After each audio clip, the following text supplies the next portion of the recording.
Buenas tardes, Buenas tardes. ¿cómo están?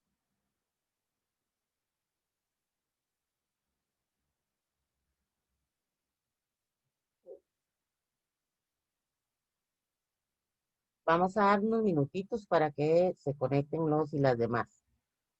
Mientras tanto, les voy a ir también diciendo que recibimos una circular por parte de la universidad con respecto a los cursos que ameritan que ustedes tengan el video activado. Los seminarios como este y los grupos, digamos, en este caso de humanidades, eh, deberían, en buena teoría, para que no se cuenten como ausentes, tener los videos activados. Así que, por favor, les vamos a solicitar que activen sus videos durante la clase. Si alguno o alguna no pudiera activarlo porque no tiene un dispositivo que se lo permita, nos tiene que mandar un correo al correo del profesor luis.lara@ucr.ac.cr. De paso, también les recuerdo que esta clase va a ser grabada. Entonces, muchísimas gracias. ¿Cómo está Esteban? ¿Cómo está Andrés? ¿Todo Hola, bien? muy bien, ¿usted? Bien, bien, gracias. Vamos a dar un par de minutitos. Hay un par de compañeros que no se van a conectar hoy porque uno no tiene electricidad, que también esas cosas no suceden. Ahí cuando eso pase, también me mandan un WhatsApp y si ya fuera que definitivamente no se pueden conectar a la clase, también nos mandan un correo, por favor, para que le quede ahí al profesor y les podamos justificar esa ausencia. Entonces, para los que están y las que están entrando nuevamente, les solicito activar el video, ya que este seminario o esta clase es una clase de humanidades y en estos seminarios o tipo de cursos o en estas clases como las de humanidades, se requiere que los videos estén activados. Si alguno o alguna no tiene video o no tiene teléfono o computadora que tenga video, audio y video, nos manda un correo a luis.lara@ucr.ac.cr para que ahí quede estipulado que por alguna razón ustedes no pueden activar sus videos. Bueno, yo creo que somos 10, generalmente somos 15, así que ya llevamos 3 minutos de haber iniciado. Les paso al profesor y ahora más tarde nos vemos.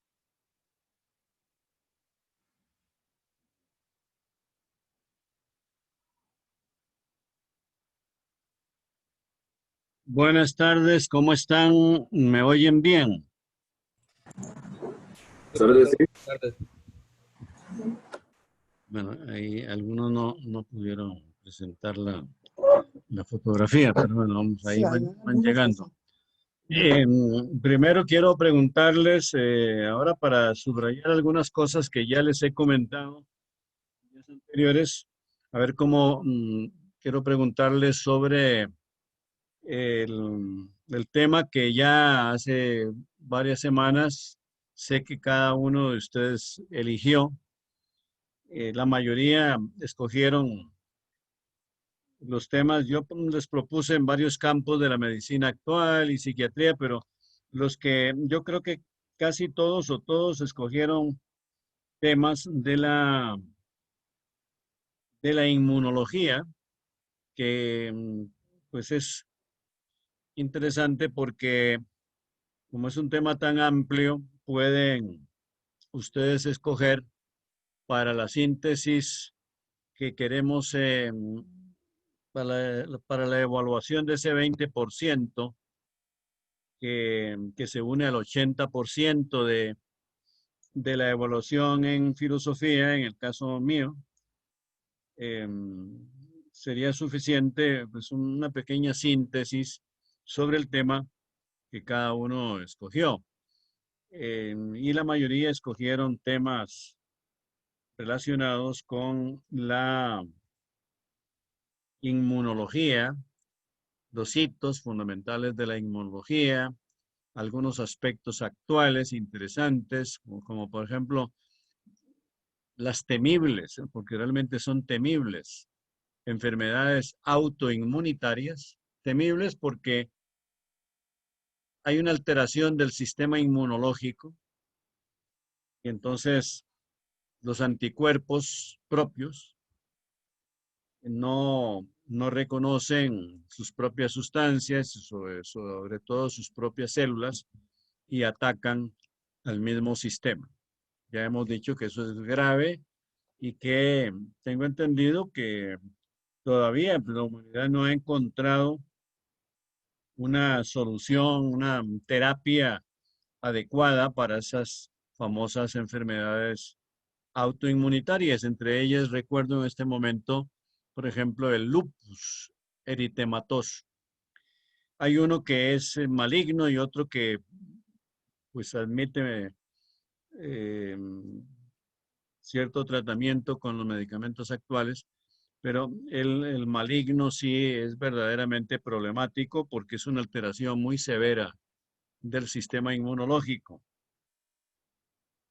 Pero hay otras enfermedades autoinmunitarias. La inmunología es tan importante que tengan ustedes presente esto de que todos escogieron temas inmunológicos y que esto nos actualiza muchísimo porque en la actualidad se está incluso eh, tratando de enfrentarse nada menos que al cáncer con tratamiento inmunológico. Imagínense ustedes, sin que el cáncer tenga origen inmunológico, pero se están ensayando ya procedimientos como, por ejemplo, robustecer el ejército, digamos así, de los sistemas inmunológicos nuestros para, por ejemplo, en un laboratorio reproducir células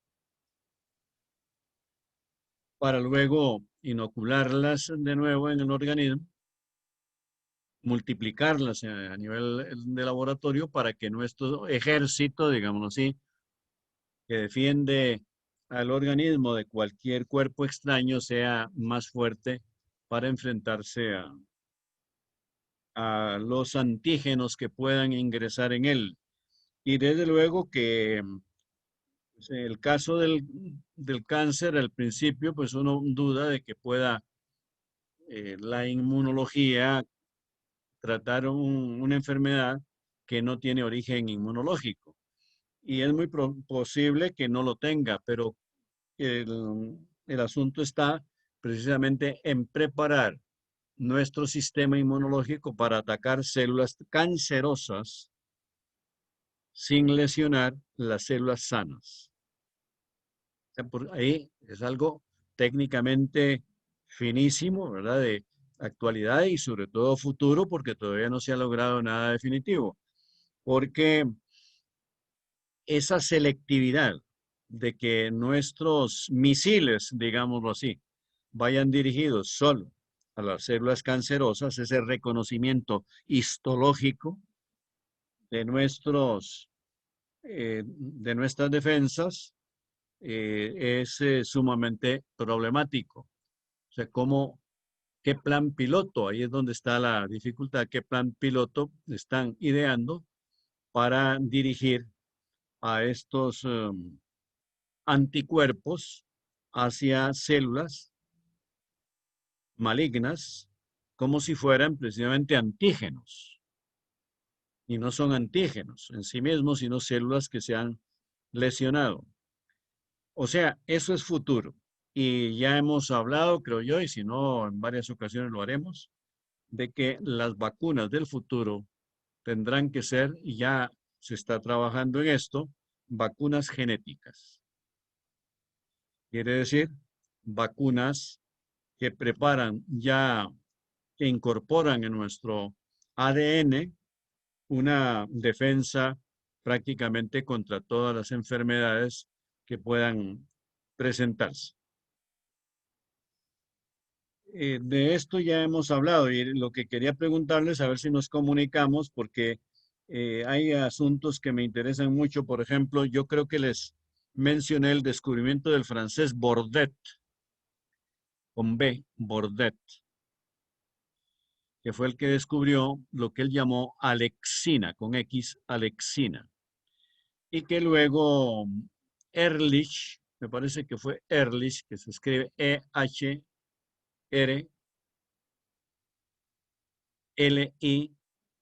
Ehrlich, alemán, el que luego a la alexina le llamó complemento. La alexina, todos la tenemos, es un grupo de 9 proteínas defensivas que todos tenemos. Y sobre eso, pues se ha investigado mucho y se sigue investigando porque constantemente se están encontrando novedades en ese campo. Por eso es un campo muy de actualidad. Y quisiera, bueno, ya que yo acabo de mencionar a Ehrlich, E-H-R, Lich, Ehrlich, Paul Ehrlich, que entre otros timbres de gloria, pues tiene el de ser el fundador de la quimioterapia. La quimioterapia está ya en la actualidad un poco en entredicho, ¿no? Porque tiene consecuencias muy graves. He leído que la mayoría de los científicos, pues consideran, los médicos en general, consideran la quimioterapia, lo saben, lo consideran porque lo saben. Es una intoxicación muy fuerte. O sea, que es un tratamiento violento como los que desgraciadamente ha tenido la medicina siempre. Recuerdo haber leído que en el siglo XIX la sífilis la curaban a mediados del siglo, trataban de curarla, era un tratamiento de vida o muerte, metiendo a la persona por la idea que no era equivocada, pero mataban a las personas frecuentemente, de que los virus no resisten ciertas temperaturas. Entonces metían a la persona en una tina hirviendo. También algunas enfermedades de la piel las trataban de curar por procedimientos bestiales como este.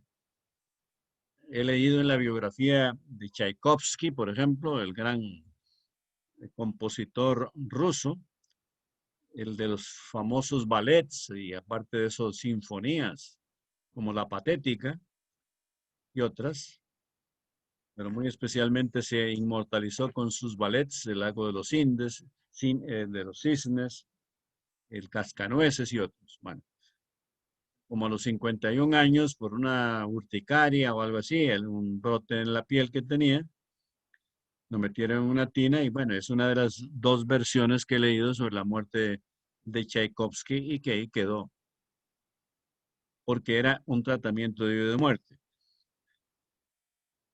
A la sífilis también trataban de curarla de la misma manera. Y como dijo ya en esa época un médico sarcástico, mueren curados. Claro, muerto el perro, muerta la rabia también, ¿verdad? Entonces, pues la medicina todavía, con los grandes avances que son admirables en muchos casos, la cirugía, la farmacología, nadie puede dudar de los grandes avances que le han dado más vida, más años de vida a la humanidad. Sin embargo, tiene graves limitaciones y que además de un país a otro varían las posibilidades. Costa Rica no es un país que pueda presumir jamás de tener un alto nivel médico en términos generales, porque hay médicos extraordinarios, pero a propósito de esto, y ya no es solo de Costa Rica, sino del mundo, que la quimioterapia muchas veces en vez de curar mata, porque es una grave intoxicación química, la quimioterapia, pero fue un avance y el fundador de la quimioterapia, estamos diciendo, fue Paul Ehrlich, del que convendría que ustedes, como de algunos otros autores que son hitos históricos fundamentales en la evolución de la inmunología,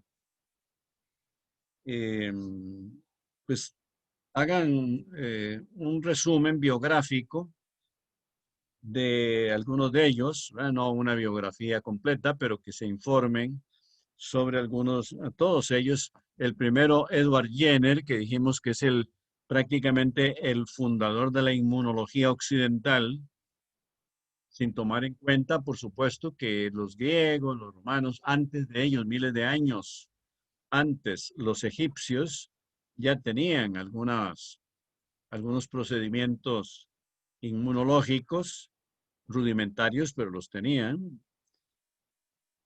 Con veneno de serpiente, nunca se sabrá exactamente qué tratamiento daban los químicos egipcios miles de años antes de Cristo, con el suero de serpientes venenosas, de áspides, de víboras. Interesantísimo esto. Modernamente he leído que un argentino curandero curaba el cáncer con veneno de la serpiente de cascabel. Pero como era un curandero, trabajaba muy escondidas, pobrecillo, porque no tenía título y eso es prohibido, la curandería es prohibida. Murió y se llevó a la tumba el secreto que tenía para curar el cáncer con veneno mortal, porque el veneno de la serpiente de cascabel es mortal. Y los egipcios tenían vacunas a base posiblemente de la mamba del desierto, que se considera como la serpiente más venenosa que existe, que en 20 minutos se carga a una persona. Imagínense ustedes qué potencia. Claro que nosotros no debemos sentir complejos de inferioridad porque una terciopelo, que las tenemos abundantes en todo el territorio, en una media hora también se carga a cualquiera. Están más o menos esas serpientes al nivel de una cobra. Y sería interesante que en el clorito picado, donde ha habido tanta sabiduría, nuestro Instituto de Clorito Picado ha exportado sueros antiofídicos a toda la América Latina desde hace como 80 o 90 años. Y que volviera, sigue siendo un exportador de sueros antiofídicos, pero que analizara las posibilidades también de curar enfermedades autoinmunológicas con tratamientos de suero antiofídico. Sería muy interesante. Entonces, sobre todo esto, lo estoy comentándolo para estimularlos, porque yo creo que la mayoría de ustedes escogieron un tema inmunológico. Ya hablé de Bordet, que descubrió la alexina y que es lo que Ehrlich llamó complemento. 9 proteínas defensivas que todos las tenemos. También, si se encontrara alguien algo sobre la composición de la saliva humana, algo que a mí me interesa siempre con mis alumnos, dejarles esa inquietud, pero no he vuelto a leer hasta el momento nada.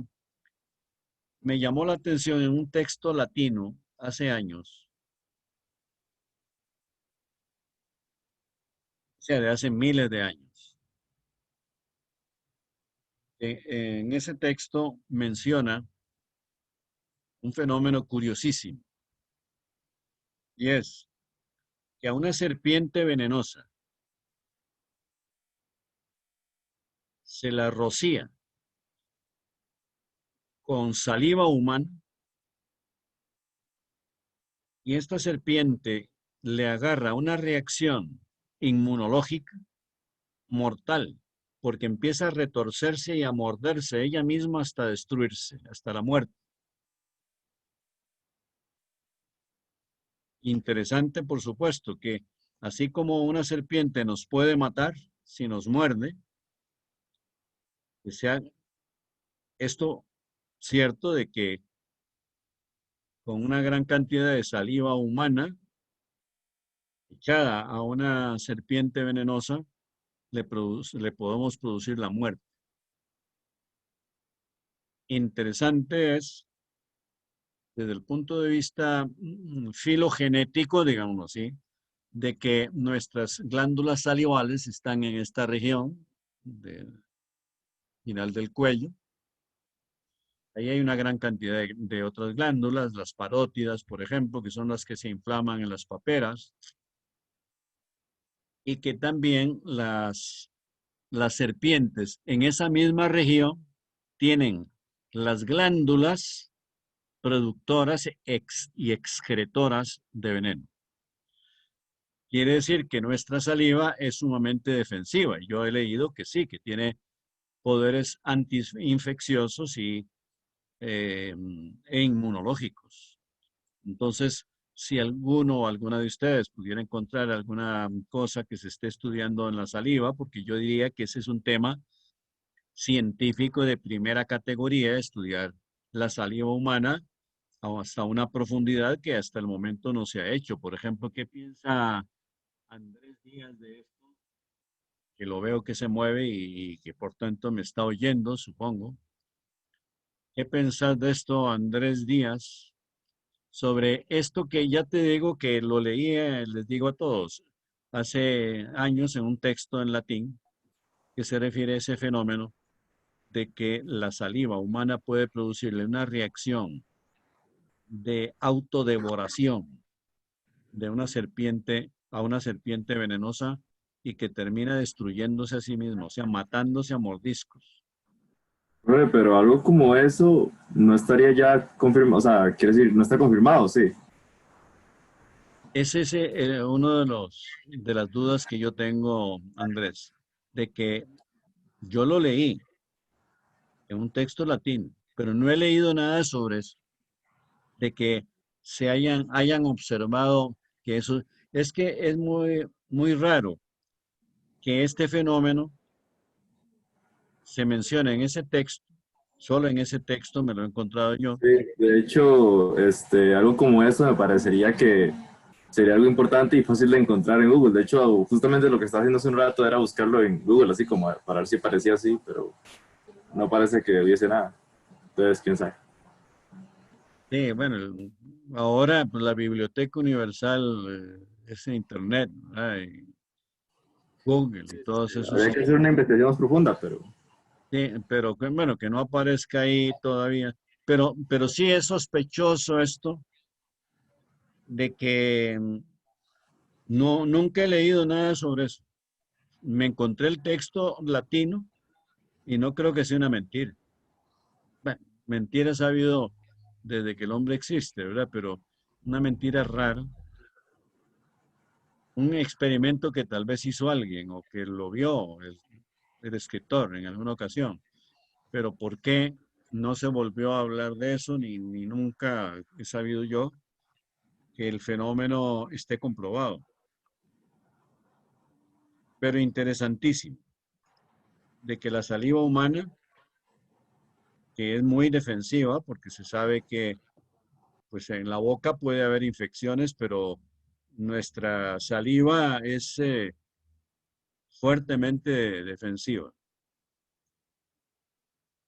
No, no es imposible que se nos produzca alguna vez una infección en la boca, pero es difícil, porque por la gran cantidad de saliva que estamos segregando continuamente y que la saliva es un suero inmunológico de los más importantes que tenemos.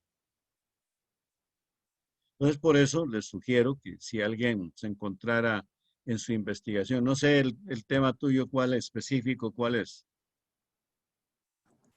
el mío. Sí, eh, escogiste tema inmunológico.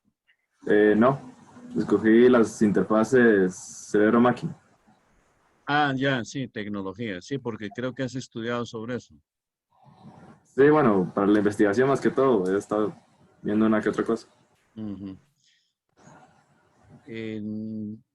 Supongo que, bueno, les pregunto a todos, al que quiera o la que quiera hablar sobre esto, Felipe López, ¿cuál tema escogiste? Los, los interferones, profesor. Ah, bueno, los interferones son interesantísimos, Ajá. claro, porque han sido descubiertos para tratar el cáncer, pero bueno, para tratar el cáncer no. En realidad fueron descubiertos de manera inespecífica, pero como son inespecíficos, puede ser que sean polivalentes, o sea, que tengan eficacia en otro tipo de enfermedades.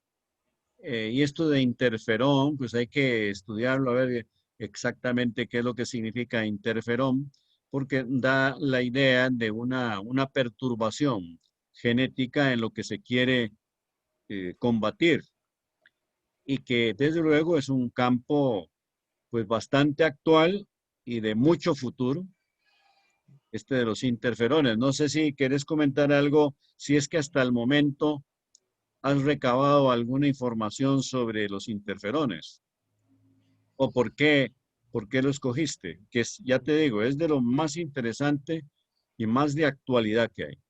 Sí, claro. Bueno, siempre he sentido atracción hacia lo que es microbiología, ¿verdad? Microorganismos en general. Y siento que los interferones tienen mucho que ver con esto, ¿verdad? Porque tal como usted mencionaba, fueron inicialmente no destinados, porque no es una creación artificial humana, pero sí eh, investigados como específicos para el cáncer, ¿verdad? Sin embargo, los estudios más recientes han eh, resultado o definido que realmente no tienen una especificidad eh, patogénica de, O combate o de ataque. más bien patológica. Ajá, Patogénica no porque no producen la enfermedad, sino patológica, o sea, es, ajá, pero que ataca a los microorganismos patogénicos, ¿verdad? eso sí, sí, Ajá, y que puede ser que como son inespecíficos, pueden ser polivalentes. exactamente, Es la idea que yo tengo hasta donde he podido leer sobre eso. Y por eso exactamente. es muy interesante ese campo, de que continúen investigando ese campo. Y si te interesa en microbiología, yo no sé si estás estudiando eso, Medicina. esa carrera. Estás Estoy en estudiando medicina. microbiología, ¿eh? No, en medicina. Ah, bueno, pero de todas Ajá. maneras, Sí, es muy similar. tenés que llevar microbiología. Claro, Y puede ser que para tu tesis o para claro. mayor interés científico puedas investigar esto de los interferones que ya te ha llamado la atención. Sí, claro. Porque sí, la idea que yo tengo es que ahí hay una mina, digámoslo así, científica, podremos hablar así, Ujú. por las sorpresas que puede haber en el futuro con los interferones, precisamente porque no son específicos.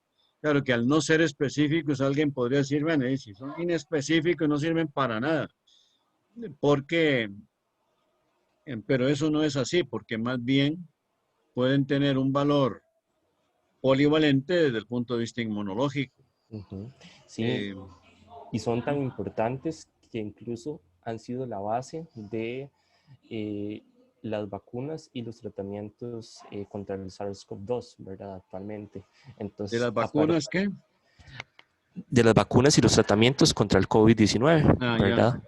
Entonces, eh, a partir del funcionamiento y el modelo basado en el combate de microorganismos patogénicos por parte de los interferones, han sido ideados y gestionados los diferentes tratamientos contra este virus, ¿verdad? Sí, por aquí algo voy a decir rápidamente. lo encuentre, que no lo dejamos, pero... Vieres que no lo estamos escuchando, profesor. Ah, bueno, es Ahora que sí. me están oyendo ahora todos. Sí. Es que si me aparto un poco del aparato es cuando...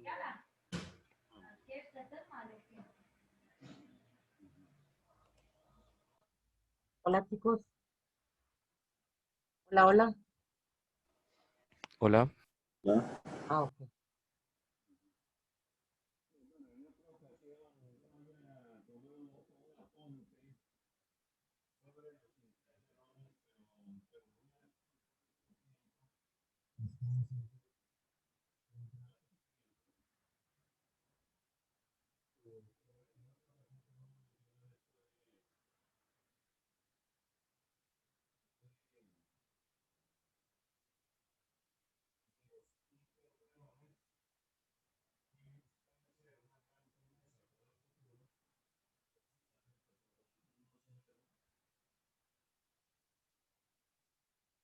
Ser específicos. Acaba de informarme o de informarnos a todos Felipe López, que está en ese campo. Indicas que se está tratando de combatir el virus actual del coronavirus con interferones, lo cual comprueba pues esta idea científica de que la inespecificidad la consideran importante para poder lograr adaptación a los diferentes propósitos de combate con las enfermedades inmunitarias, antiinmunitarias y también pues otros virus. Eh, He leído que pues el virus del SIDA, que alguno de ustedes, me acuerdo que escogió, por si quiere ahora comentarnos algo, escogió el tema del, del SIDA, del virus, del HIV. Cristel García me dice, doña Cintia, que es, si está presente, si quiere decirnos algo, no la veo ni está Cristel García. ¿Dónde está? Ah, Cristel García, sí. Sí, bastante sonriente. No sé si me está oyendo Cristel. Sí, es que tiene el pelo recortado. Me creía que era un muchacho. Cristel. Bueno, si tiene problemas de conexión, no importa. Quería preguntarle si tenés alguna experiencia en el tema en que estás, que es el el del SIDA, el VIH, porque ahora está un poco olvidado, ¿verdad? Ese tema, como si hubiera desaparecido, porque la atención mundial está en el coronavirus.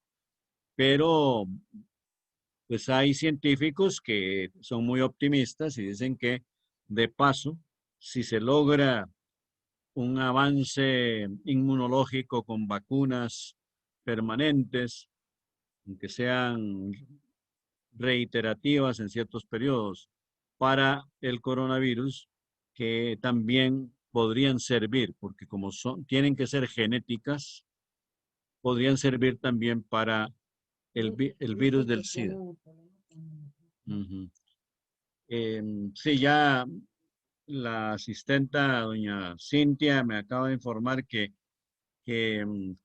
Cristel tiene problemas con la comunicación, pero bueno, en otra ocasión le pediremos opinión sobre esto. Cuando yo he sugerido a mis alumnos que investigue alguno o alguna sobre el SIDA, siempre desde hace varios años me he encontrado con la sorpresa que me dicen, profe, ya no se mueren. Y yo pues me he quedado siempre con la duda, tal vez les prolongan la vida, pero bueno, uno de los problemas que hay es que mientras no exista vacuna, la persona tiene que estar en tratamiento el resto de su vida y que ese tratamiento es fuerte, aunque lo han ido suavizando, ya no es un cóctel demoledor, ya parece que ya con 3 pastillas, no sé si diarias, pero ya es bastante, 2 o 3 pastillas diarias, que producen, como toda la química farmacológica, en algún grado producen síntomas colaterales indeseables.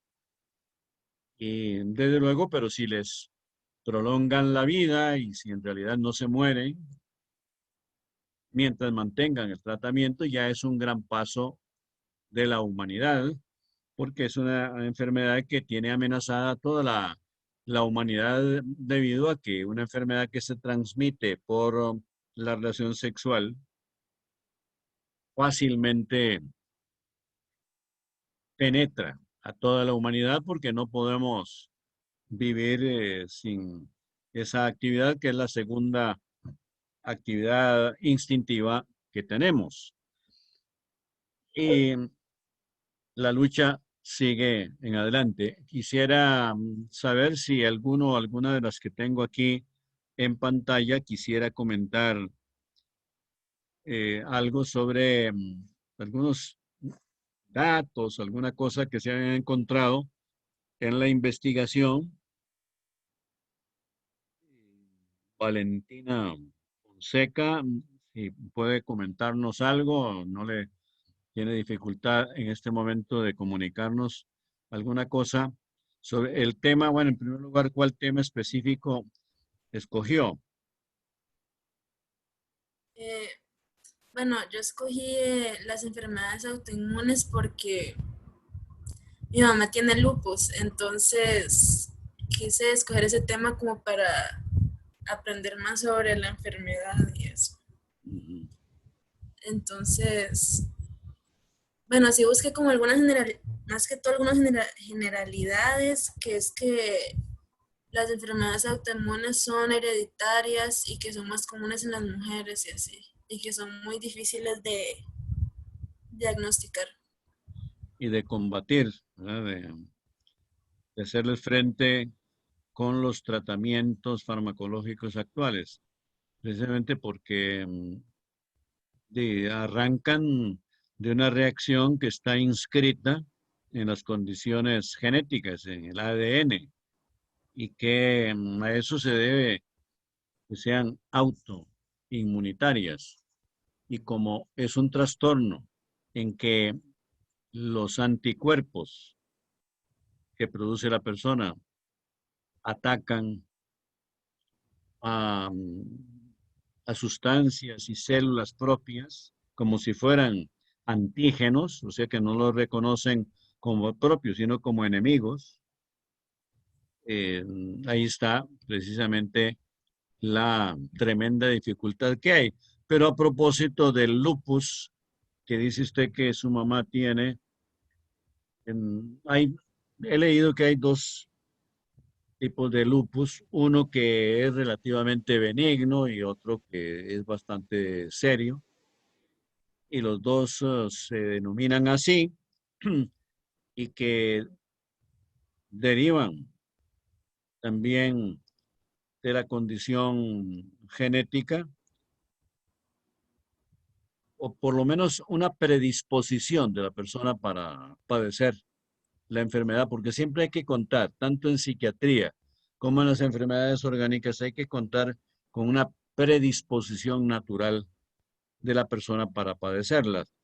Sé que pues en el caso del lupus eritematoso maligno, el fuerte, el serio, pues, ataca prácticamente todos los órganos vitales. Pero y que una característica pues siempre bastante problemática, pero que no es precisamente la más grave, es, por lo menos en principio, es la fotosensibilidad. Entonces, No sé si quiere mencionar algún aspecto de estos. Sí, bueno, en realidad no sé qué tipo tendrá, supongo que no es el que es tan malo, porque no se ve tan mal, pero ¿Hace cuánto tiempo padece de esto su mamá? creo que también por eso escogí, bueno, también mi tía lo tiene, entonces también por eso escogí, porque digamos, lo que he escuchado cuando hablan sobre eso es que a ellas como que se les activó, por decirlo así, la enfermedad cuando empezaron a planificar y otra cuando tuvo hijos. Entonces también quería investigar si eso de verdad tenía algo que ver. Porque creo que mi mamá sí fue cuando yo nací que se le empezaron a manifestar los síntomas. Sobre eso, como es un tema muy de actualidad, pues uno no puede eh, presumir de que ha leído mucho porque está prácticamente, las enfermedades inmunitarias son las últimas que le han aparecido a la humanidad. Son bastante recientes, aunque hayan existido siempre, han aparecido en las últimas décadas. Es una enfermedad en general que podríamos llamar moderna en ese sentido. Em, Pero yo creo, por intuición científica, nada más porque no lo he leído, que tiene que tener una relación con el sistema, no solo el sistema inmunológico, sino con el sistema endocrino. Y ahora, pues, me, me afirmo un poquito más en esta idea con lo que acaba de decir usted de que ha habido alguna relación con un embarazo, porque los embarazos son procesos muy fuertes desde el punto de vista inmunológico en la mujer y que entonces tiene que haber una conexión que supongo si existe, que todavía no se conoce, entre el sistema inmunológico y el sistema endocrinológico, o sea, el sistema hormonal.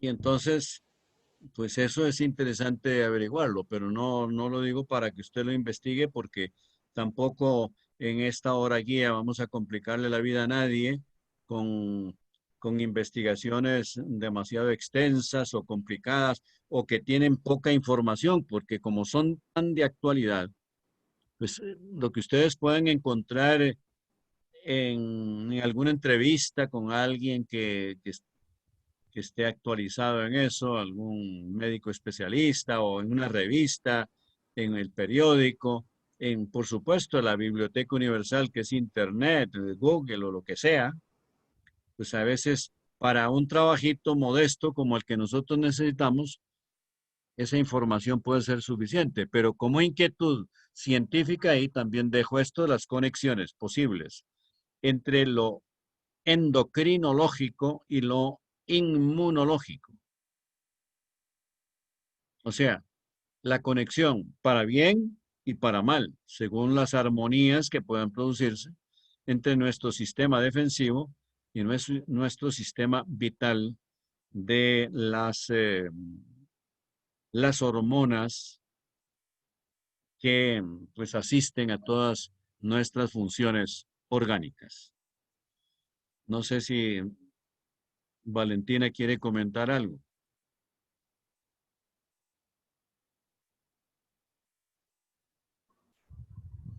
No, yo creo que ya dije lo que tenía que decir. Ya es, ya es suficiente. Bueno, entonces muchas gracias por su colaboración. Ya les he dicho que, pues, sea cual sea específicamente el tema inmunológico, porque la mayoría escogieron temas inmunológicos que, que tengan, que recojan algunos datos biográficos muy resumidos. Ujú. Bueno, también dice doña Cintia que Amanda García. Amanda García también está estudiando el SIDA. Y no Sí, sé sí. si, bueno, si quiere comentarnos algo. Bueno, yo lo elegí porque también hay un caso en mi familia, entonces me gustaría hablar sobre las formas de tratamientos y cómo la calidad de vida, o sea, las expectativas de calidad de vida son bastantes altas, porque en el momento en el que es diagnosticado, pues que uno siente que ya es un fin, por así decirlo, y que no va a tener como un buen futuro. De hecho, la persona que lo tiene es médico y también sintió pánico aún sabiendo tanto sobre ello. Ujú. Y bueno, lleva pocos años y la mejora ha sido muy grande y los tratamientos son de una dosis diaria y, y hay que ir a hacerse exámenes cada cierto tiempo y si funciona de la forma que se espera, el virus desaparece de la sangre y hasta incluso tienen la posibilidad de engendrar hijos y que no nazcan con el virus. Entonces, pues siento que Sí, se ha avanzado bastante en ese y sentido. y que tampoco produce alteración genética en la persona. Sí, esa es la información que tengo yo en los últimos años, de que con una dosis diaria, que ya no es el famoso cóctel, ¿verdad? Que era algo tremendo, Ujú. en pocos años se ha avanzado muchísimo en eso, que les prolongan la vida por tiempo indefinido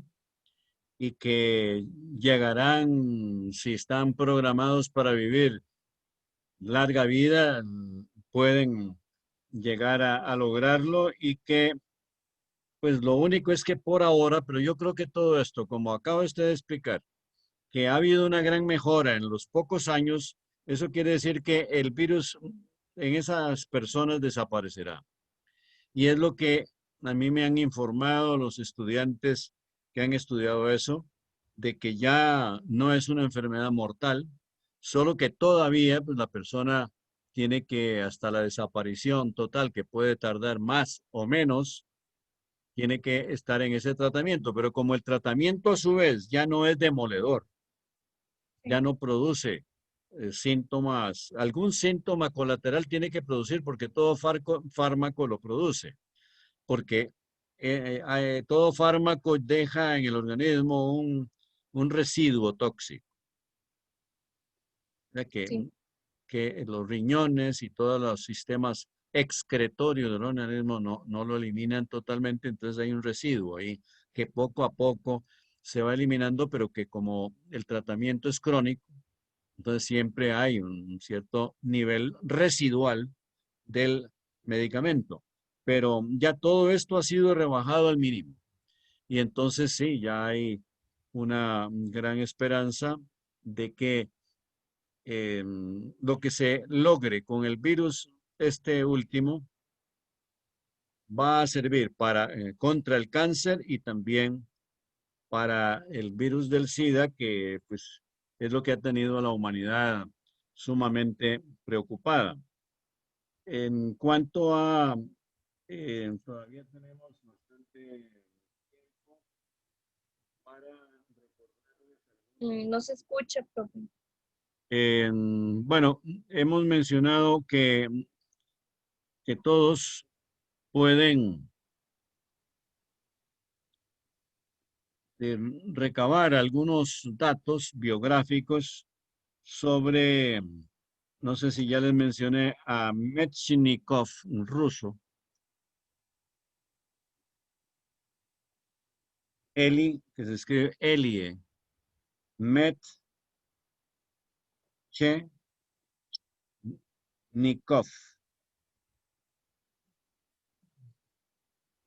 Metchnikov con K y doble F, al final, Metchnikov, que se le atribuye el fenómeno experimental de la fagocitosis,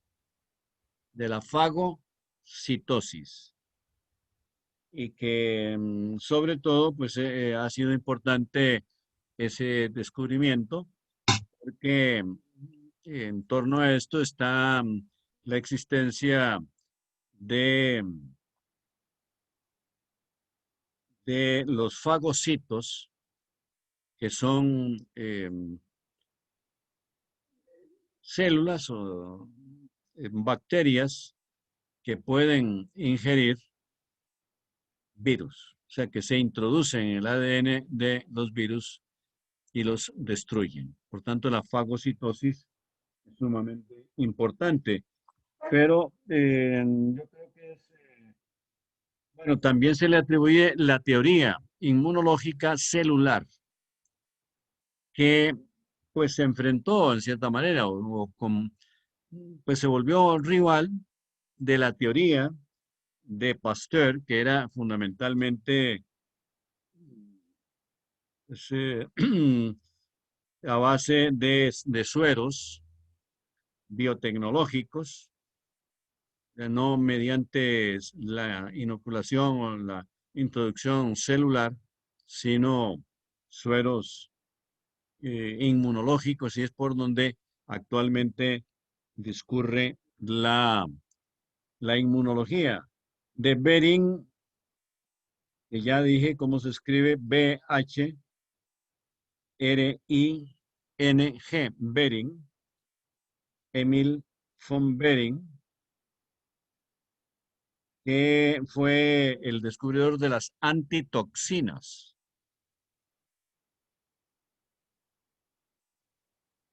Y también de los fundamentos de la terapéutica con antisueros. O sea que hay la teoría de combate mediante células, que es la de Metchnikoff, y estas teorías de Pasteur y de este Behring con sueros antídotas. Ya pues son diferentes avances en diferentes líneas y todo eso es necesario. No es que unas teorías sean falsas y otras verdaderas, sino que cada una de ellas tiene un punto de vista que es necesario. Todas ellas son utilísimas y han contribuido decisivamente a la evolución de la inmunología. O sea que es de los, Behring es de los defensores de las sustancias humorales, los humores del organismo que producen inmunidad.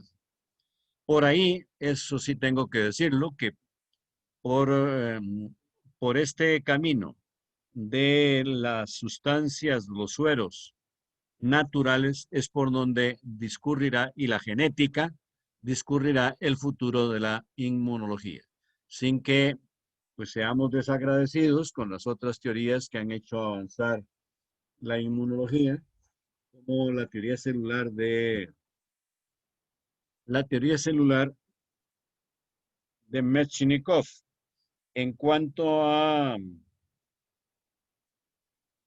Ehrlich, ya hemos dicho que es el creador de la quimioterapia, y por eso mencioné que el gran descubrimiento de Ehrlich pues ya está resultando un poco caduco, porque la quimioterapia, la humanidad está en este momento ya en un proceso de eliminación de ese tratamiento, debido a que es una intoxicación muy fuerte. O sea, que está en la misma línea de los tratamientos de vida o muerte, como también las radiaciones.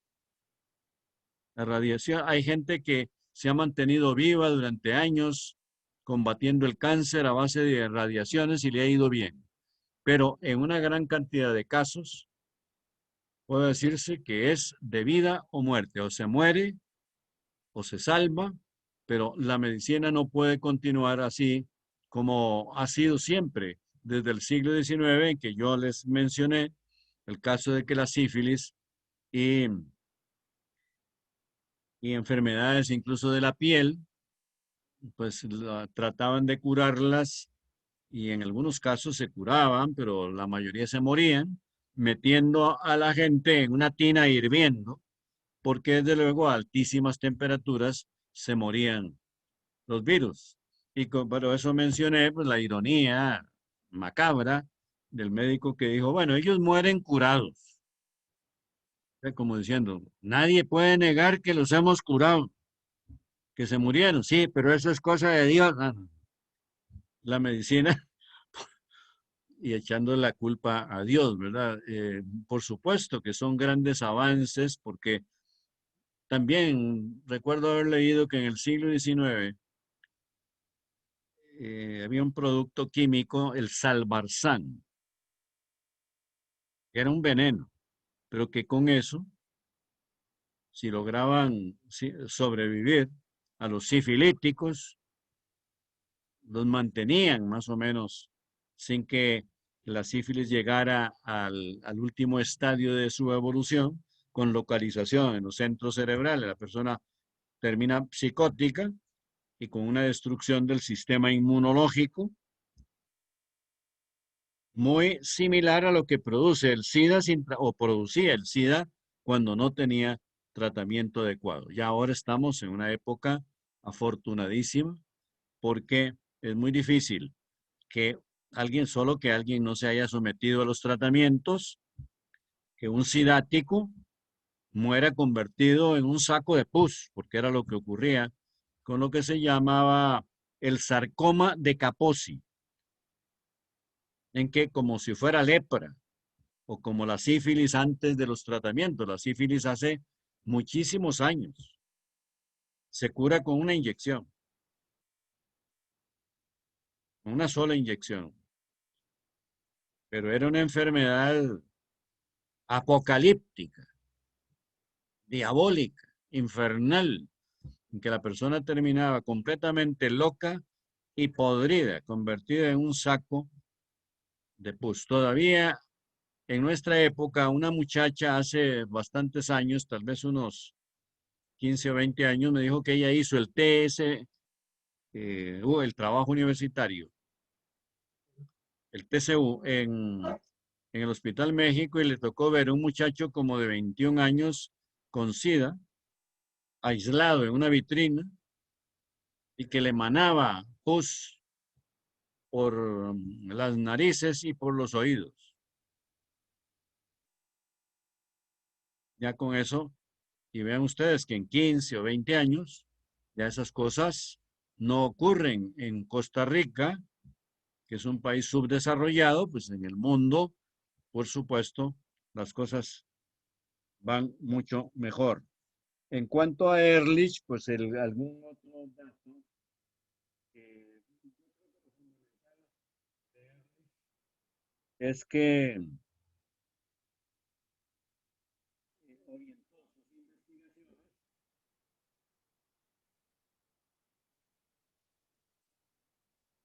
por un camino totalmente distinto al de Metchnikov y Pasteur, y también porque fue el descubridor de algo que, repito, en la actualidad ya tiende a considerarse obsoleto, pero que fue importantísimo y todavía se sigue aplicando en el mundo, que es la quimioterapia.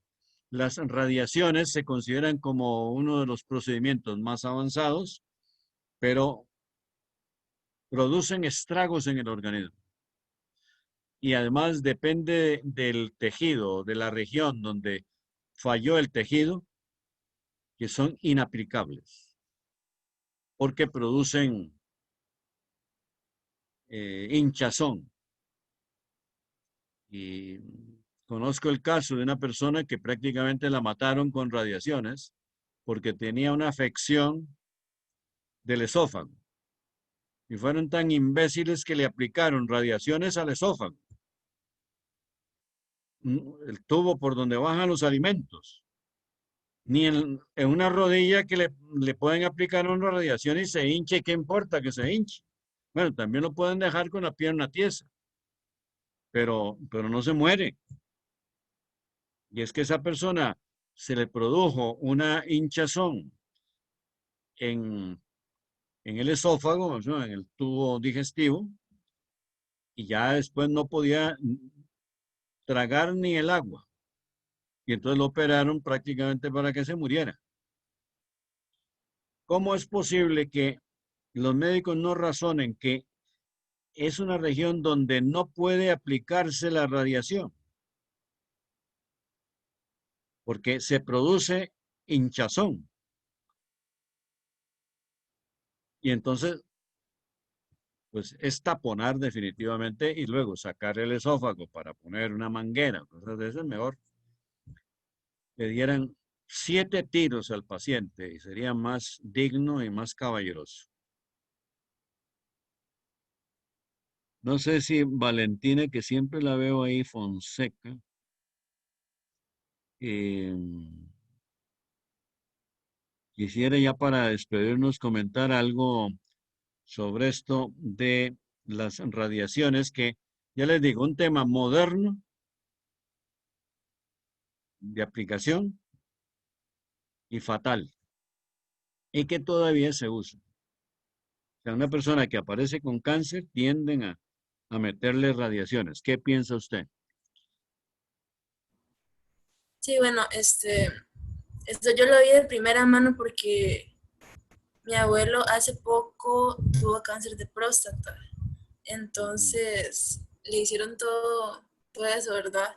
Y sí, uno de viaje podía notar como él le cambió, digamos, cambió toda su, ¿cómo se dice? Su semblante, tal vez.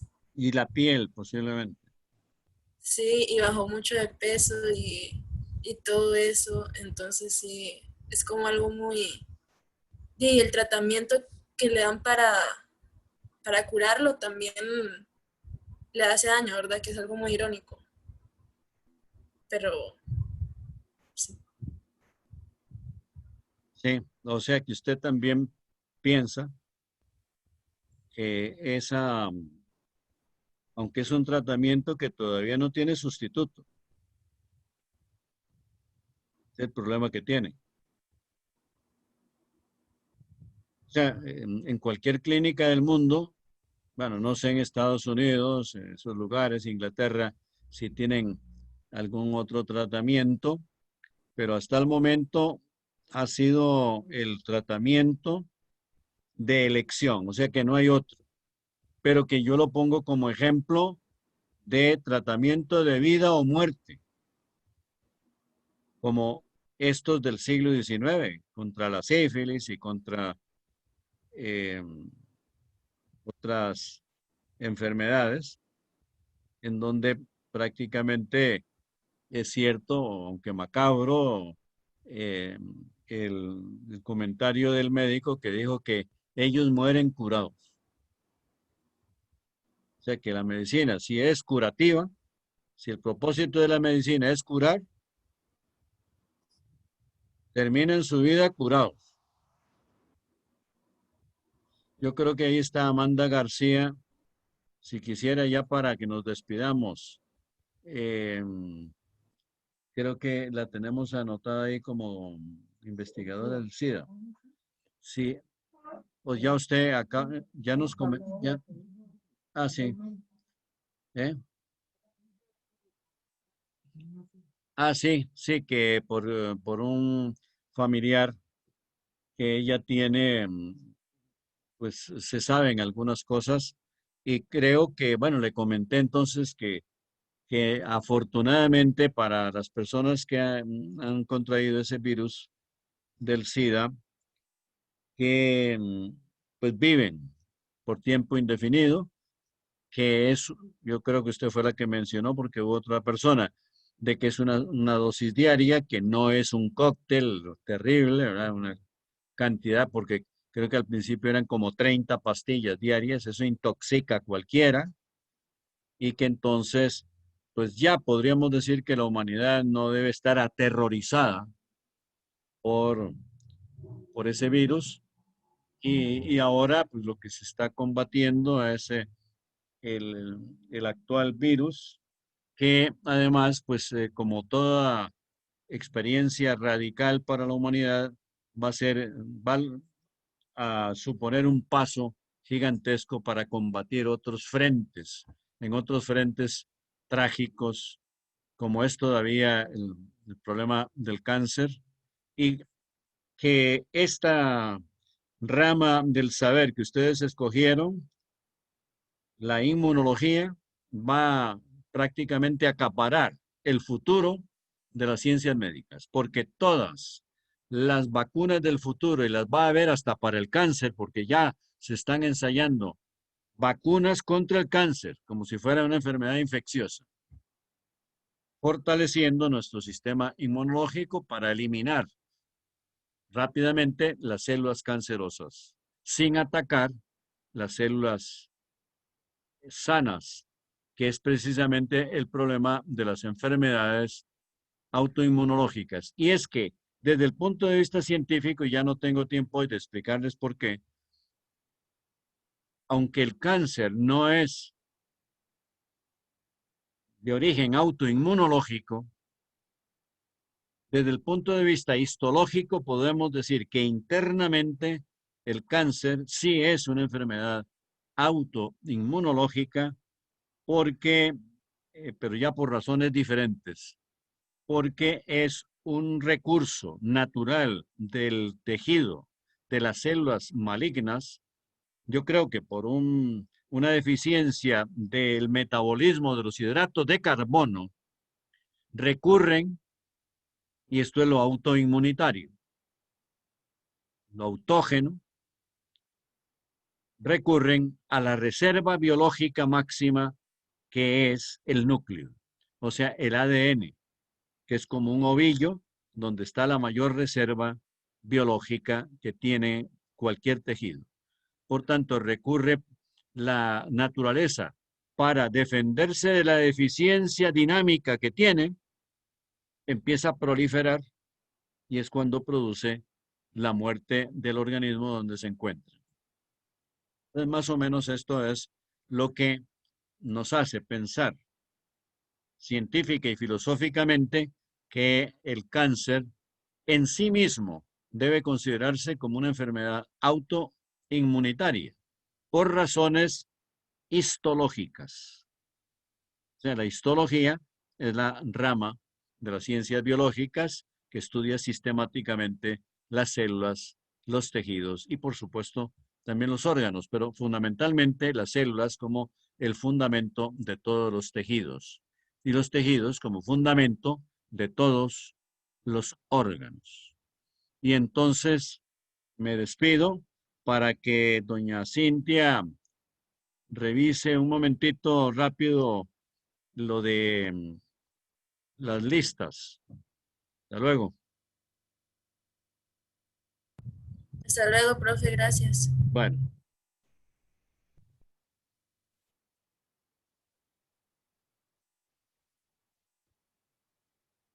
Alison, ya la veo por ahí.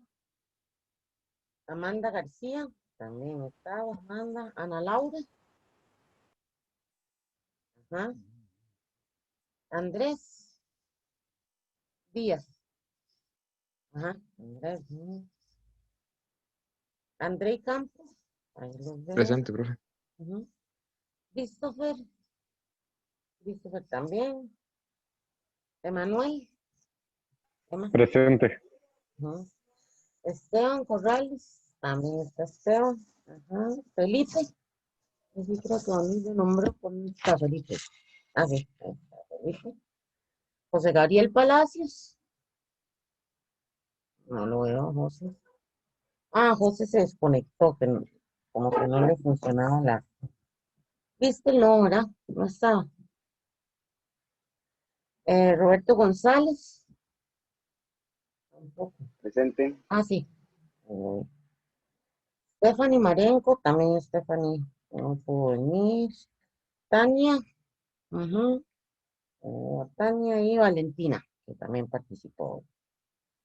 Bueno, chicos, chicas, ahí les mandé en el WhatsApp un mensajito para que para la próxima semana se lean una biografía. Vamos a leer las semanas asincrónicas. Vamos a seguir leyendo biografías sobre los científicos que sobre los que vamos a estar pues desarrollando los trabajos del grupo guía o algunos de ustedes, pero también para que ustedes tengan algún conocimiento sobre ellos. Entonces, para la próxima clase, la tarea es leer sobre Mechnikov. Entonces, ya don Luis les dio alguna información, ¿verdad?, sobre Gilai Mechnikov y quedaría para que lo veamos en la próxima clase virtual, pero para que lo lean en la próxima semana que la clase es asíncrona. ¿Está bien? Bueno, perfecto. Les mando muchos saludos, muchísimas gracias a todos y a todas y nos vemos en 2 semanas. Gracias, profe. Gracias. Que estén Gracias. muy bien.